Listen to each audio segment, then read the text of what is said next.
Ça m'a fait comprendre que le contrôle et les restrictions que je m'imposais, c'était pas un signe de discipline, mais que c'était une maladie. Ton corps, il est intelligent. Ton corps, il sait. Ton corps, il a les réponses. Bienvenue dans un nouvel épisode de Retour à soi.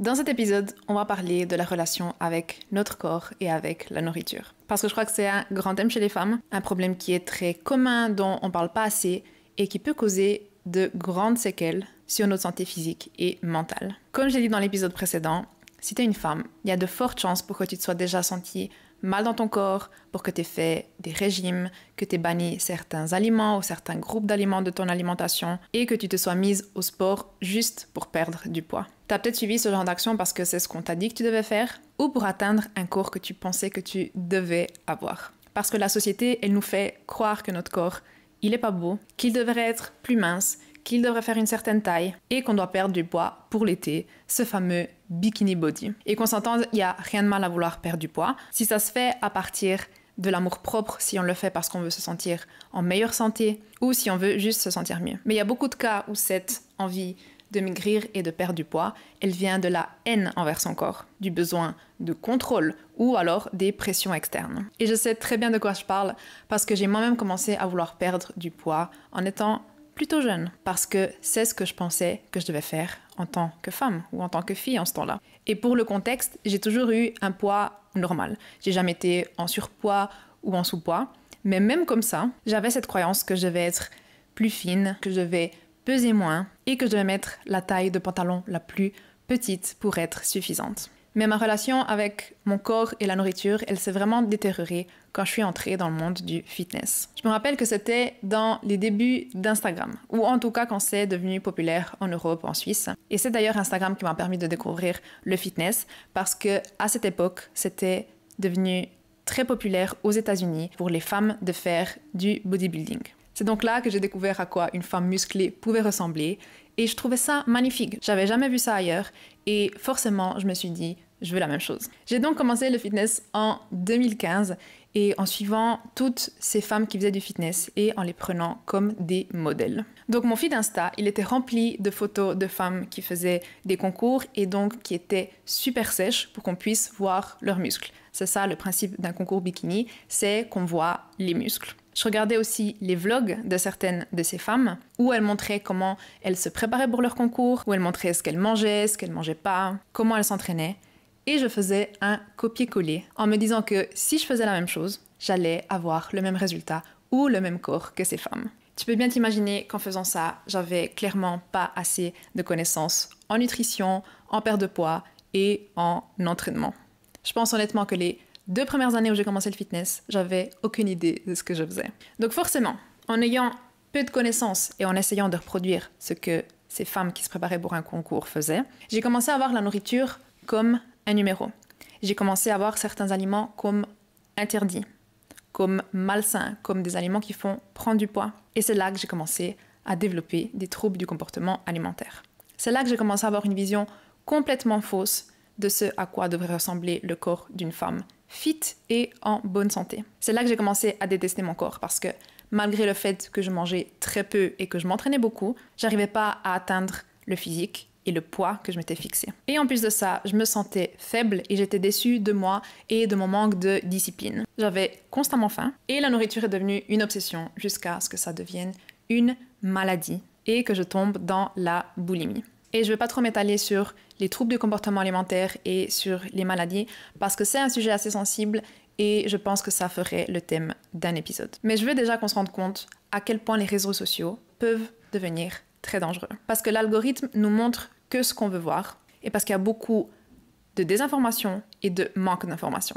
Et on le sait, les gens ils postent que des photos où ils ont l'air bien, où on voit pas de bourrelet et où on voit pas de cellulite. Si tu suis mon compte Vlourish sur Insta, tu sais que c'est quelque chose dont je parle beaucoup. Du fait qu'un corps peut avoir l'air totalement différent selon la lumière, selon les poses, selon la position des habits, selon le moment de la journée, selon les moments du cycle. Et c'est des choses qui paraissent assez logiques en les disant comme ça.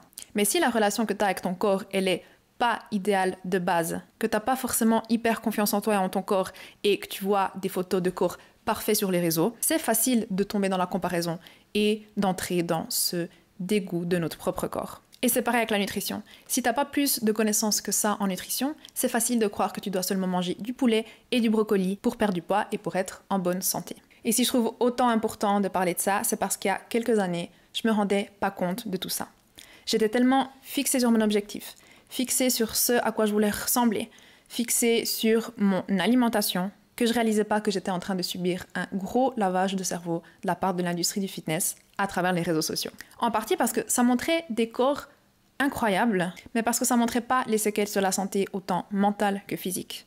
Et donc toutes mes croyances sur le corps de la femme, sur la nourriture, sur ce que c'est d'être fit ou non, étaient totalement biaisées et elles reposaient sur le monde du fitness, sur le contenu qu'on me montrait et sur l'information qu'on ne me montrait pas. Donc j'ai commencé à croire qu'un corps fit, c'était un corps où les abdos étaient visibles. J'ai commencé à croire que pour être fit, je devais manger du poulet et du brocoli, sans sauce, ni pâtes, ni pain. J'ai commencé à croire que je pouvais manger des repas qui me faisaient plaisir qu'une seule fois par semaine. J'ai commencé à croire que tout ce que je mangeais en trop, je devais le brûler en faisant des heures de cardio. J'ai commencé à croire que pour perdre du poids et pour me sentir bien dans mon corps, je devais compter mes calories. Toutes ces croyances, elles venaient de la peur, du contrôle et de la restriction. Et si tu penses actuellement qu'une ou plusieurs de ces choses que j'ai citées sont vraies, laisse-moi te dire que c'est pas le cas, que ça doit pas être comme ça. Aujourd'hui, je crois tout le contraire de ces croyances que j'ai citées là, mais j'ai bien vécu avec elles pendant facile 3 à 4 ans, avec des phases où mon état physique et mental était plus ou moins stable. Et je vais te raconter en gros comment j'ai réussi à me sortir de cette situation, comment je l'ai aussi vécu, et je vais ensuite te dire quel est le processus étape par étape que je suivrai aujourd'hui pour changer mes croyances et pour me réconcilier avec mon corps et avec la nourriture. Parce que mon processus, on va dire, il a été juste, puisque j'ai réussi à me sortir de la situation, mais j'avais pas toutes les connaissances et toute l'expérience que j'ai maintenant.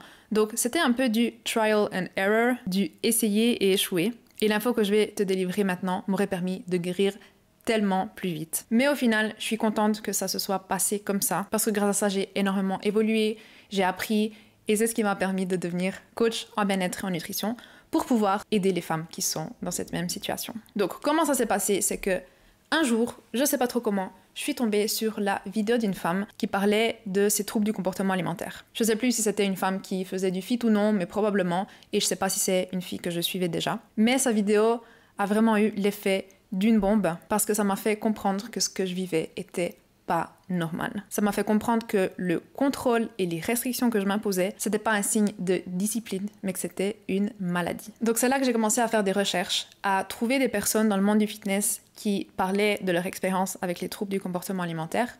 Et ça devenait de plus en plus évident pour moi que j'étais tombée là-dedans à cause des réseaux sociaux et à cause de toutes les raisons que j'ai citées jusqu'à maintenant. Donc en soi, j'ai réussi à trouver la source du problème et une des premières actions que j'ai fait, c'était de supprimer tous les comptes de fitness que je suivais. Et laisse-moi te dire que j'en suivais énormément. Mais c'est ce qui m'a par exemple aidé à arrêter de me comparer et d'arrêter de me mettre la pression sur ce à quoi je devrais ressembler.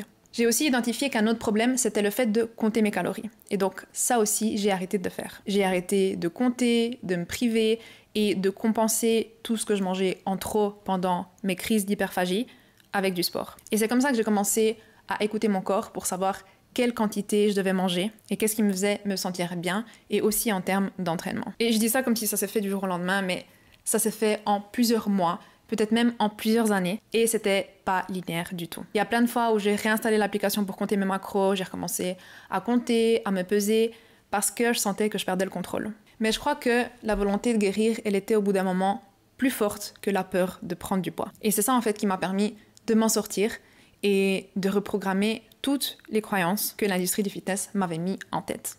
Maintenant, ce que je te dirais de faire pour guérir ta relation avec ton corps et avec la nourriture, c'est d'abord de prendre conscience de tes croyances actuelles. Donc par exemple, pour toi, qu'est-ce qu'un corps fit?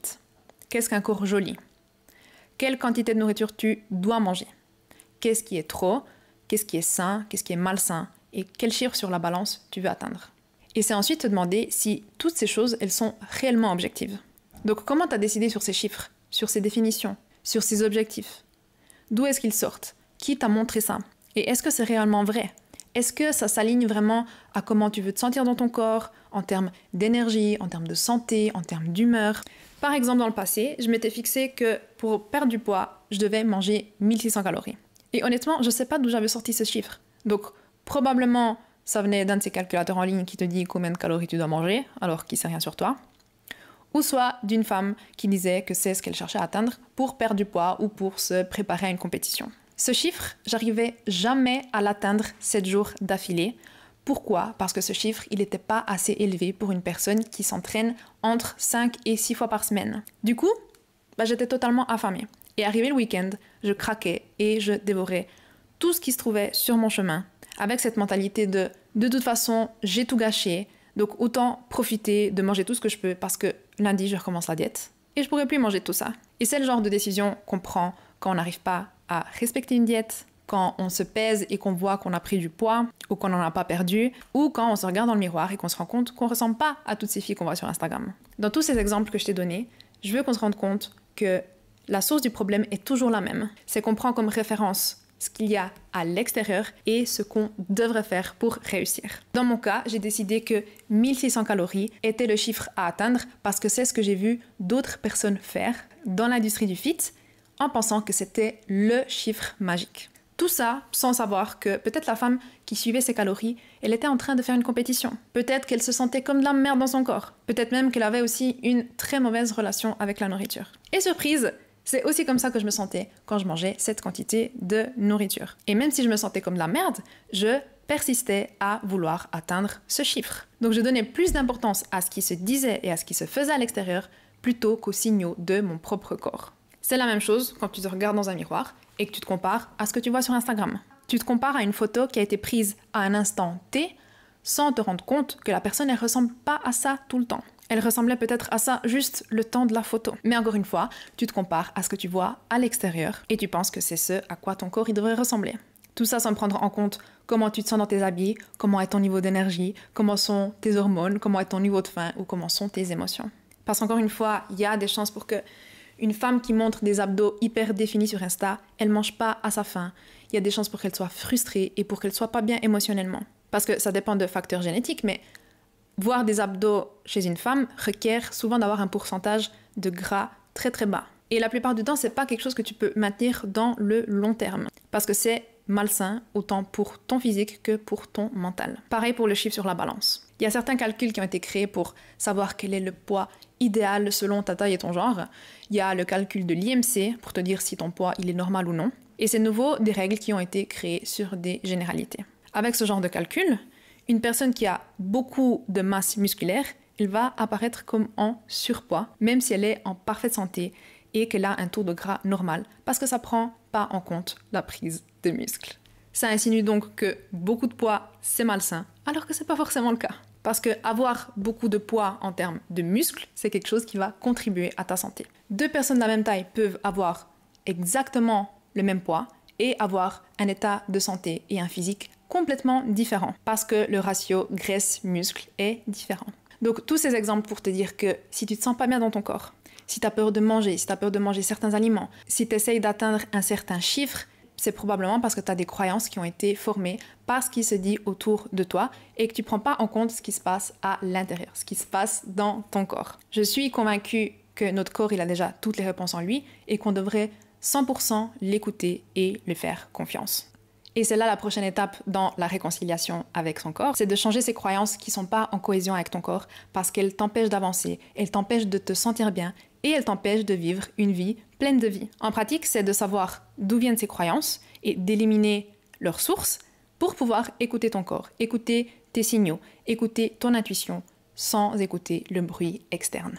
Donc pour moi, ça a été de me désabonner de toutes les femmes qui affichaient un corps parfait sur Instagram. C'était aussi de désinstaller l'application où j'entrais toute la nourriture que je mangeais pour me dire où j'en étais dans mes calories. Et sans ces actions, ça aurait été très difficile pour moi de me concentrer sur mon corps, sur mes besoins, parce que c'était du bruit qui interférait ma connexion avec mon corps et mon intuition. Parce que notre corps, il est plus intelligent que notre tête et que tout ce qui se dit à l'extérieur. Chaque corps est différent. Chaque corps a des besoins qui varient. Chaque corps se sent différemment avec différentes quantités de nourriture et de sport. Alors pourquoi on essaye d'appliquer tous les mêmes règles et d'avoir tous le même genre de résultats? Pourquoi est-ce qu'on cherche des solutions à l'extérieur alors qu'on a déjà toutes les réponses à l'intérieur? Quand ton corps te dit qu'il a faim, c'est parce qu'il n'a pas assez de nourriture pour fonctionner normalement. Quand tu as des douleurs, c'est ton corps qui te dit qu'il y a un problème qui doit être résolu pour pouvoir fonctionner à son plein potentiel. Et c'est aussi le cas quand les choses se passent bien. Donc quand tu es pleine d'énergie, c'est parce que tu as assez dormi et parce que tu fais des choses qui te remplissent. Quand tu as de la force et que tu te sens agile, c'est parce que tu fais peut-être les entraînements adéquats. Ton corps, il est intelligent. Ton corps, il sait. Ton corps, il a les réponses. Et c'est pas pour rien que le podcast, il s'appelle Retour à soi. Parce que te sentir bien dans ton corps va te demander de revenir à ce qui se passe en toi, à ce qui se passe dans ton corps, plutôt que de donner le pouvoir à des règles externes qui font souvent pas beaucoup de sens. Et je sais que c'est pas facile parce que c'est pas ce qu'on nous apprend. La société nous apprend à détester notre corps, à le faire taire et à le forcer même quand il est fatigué et même quand il crie au secours. Parce que forcément, si les gens ils apprennent à écouter leur corps, il y a beaucoup d'industries qui tombent. Si on apprenait aux femmes comment fonctionne leur cycle et comment ne pas tomber enceinte naturellement, l'industrie pharma, elle n'aurait pas autant de succès en vendant des pilules contraceptives. Encore moins si on apprenait aux femmes à manger, à s'entraîner et à vivre selon leur cycle pour avoir un cycle régulier, pour avoir des hormones équilibrées et des règles qui ne nous demandent pas de prendre 8 d'afalgan à chaque règle. Alors oui, peut-être que ça va te demander de t'informer, d'en apprendre sur certains thèmes, de demander différents avis, mais surtout d'essayer et de te faire confiance. Et je sais qu'il y a des personnes qui disent « Oui, mais si je suis ce que dit mon corps, eh ben je mangerai tous les jours une pizza. » Et si tu es toi-même en train de penser ça, je veux que tu te demandes si tu te sentirais réellement bien tous les jours en mangeant une pizza. Si tu aurais de l'énergie, si tu serais de bonne humeur, si ta digestion et tes hormones, elles seraient en harmonie et elles fonctionneraient à leur plein potentiel.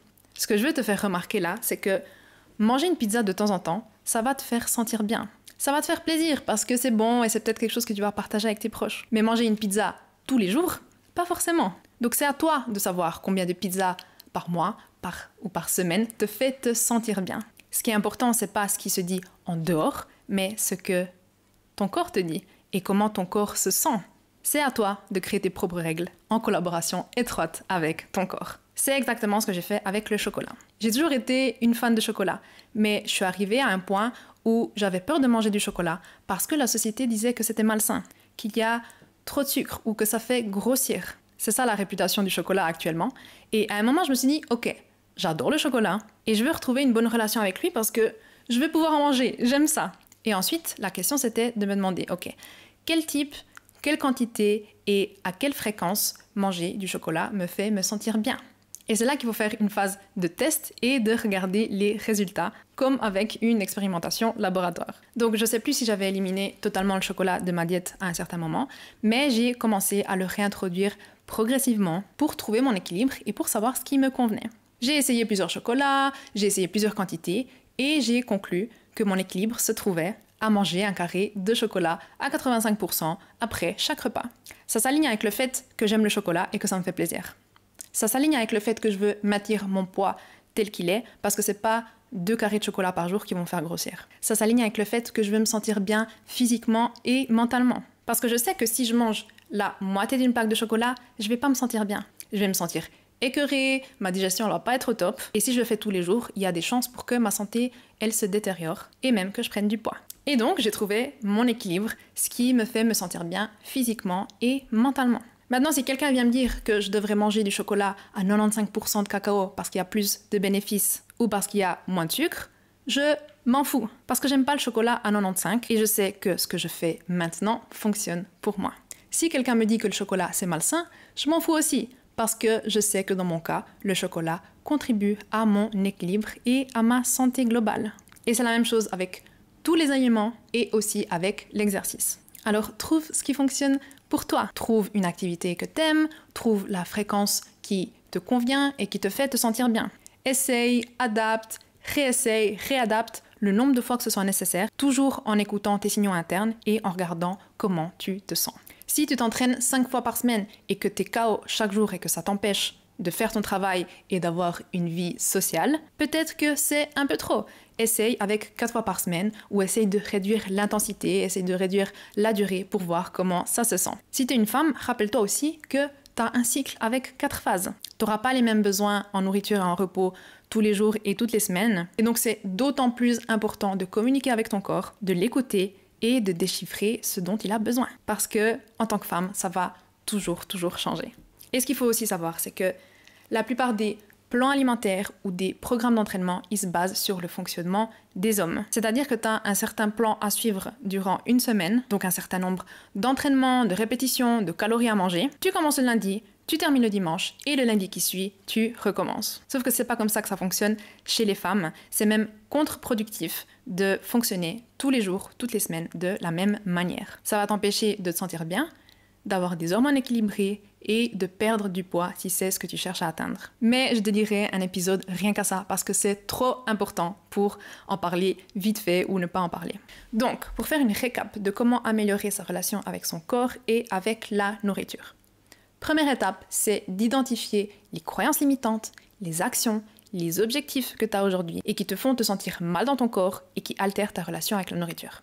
Souvent, c'est des actions qui suivent les « je dois ». Donc, je dois maigrir pour l'été, je dois manger 1600 calories par jour, je dois faire du sport 6 fois par semaine.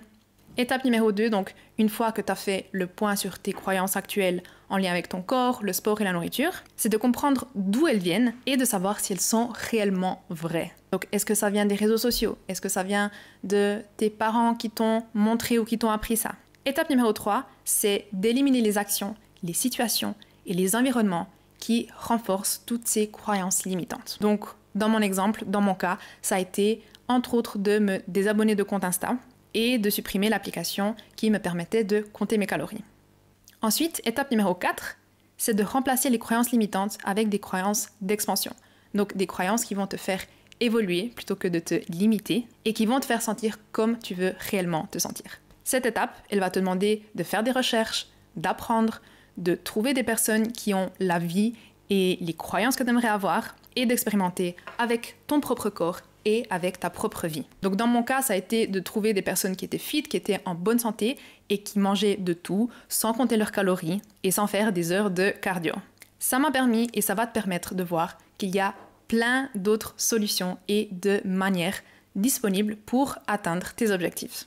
Et la dernière étape, c'est de prendre ces nouvelles croyances ou ces croyances que tu veux avoir et de les appliquer dans ta vie et voir ce qui se passe. Donc, écoute ton corps, porte attention à ton humeur, à ton énergie et trouve ce qui fonctionne pour toi en adaptant et en essayant de nouvelles choses. Toujours en gardant en tête que si ça fonctionne pas pour toi, si ça te stresse, si ça cause de la résistance, c'est peut-être parce que ton corps il essaye de te guider vers une autre solution, vers une autre manière de faire qui se sent mieux. C'est exactement ces étapes que j'ai dû suivre pour me convaincre que je pouvais avoir le physique que je voulais tout en mangeant du chocolat tous les jours, que manger plus et m'entraîner moins allait améliorer mon physique et que la nourriture n'était pas mon ennemi, mais une aide pour atteindre mes objectifs. Et toutes ces choses paraissent trop belles pour être vraies en les disant comme ça, parce qu'on croit que ça doit être difficile. On croit qu'on doit aller complètement à l'encontre de ce qu'on est, de ce qu'on aime pour avoir ce qu'on veut. On croit que le contrôle va nous donner de la liberté, mais au final, c'est ce qui nous enferme et c'est ce qui nous met des limites. On croit que la restriction, c'est une forme de discipline, mais c'est ce qui nous pousse à dépasser les limites qu'on s'est imposées nous-mêmes. Donc, ironiquement, arrêter de compter mes calories et m'entraîner d'une manière qui honore mon énergie m'a fait perdre du poids.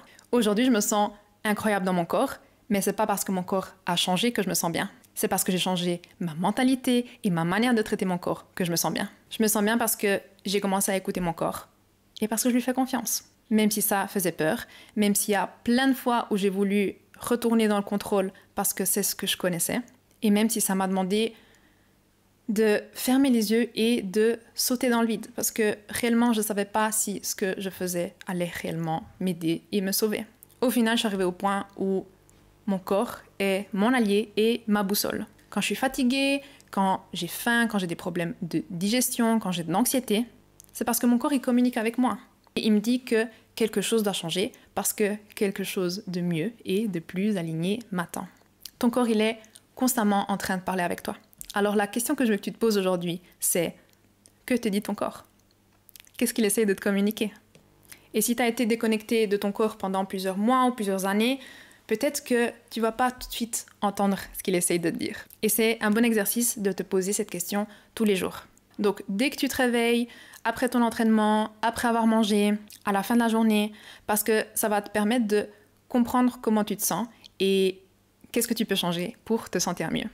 J'espère de tout cœur que cet épisode t'aura aidé à avoir une nouvelle perspective, à voir ce qui est possible, parce que je sais ce que c'est que de se sentir emprisonné et totalement déconnecté de son corps. J'ai rien de plus que toi. Donc, si j'ai réussi à m'en sortir et à arriver au point où je me sens bien dans mon corps, tu peux, toi aussi, le faire. Tu es capable, je crois en toi, et je te dis à très vite dans le prochain épisode.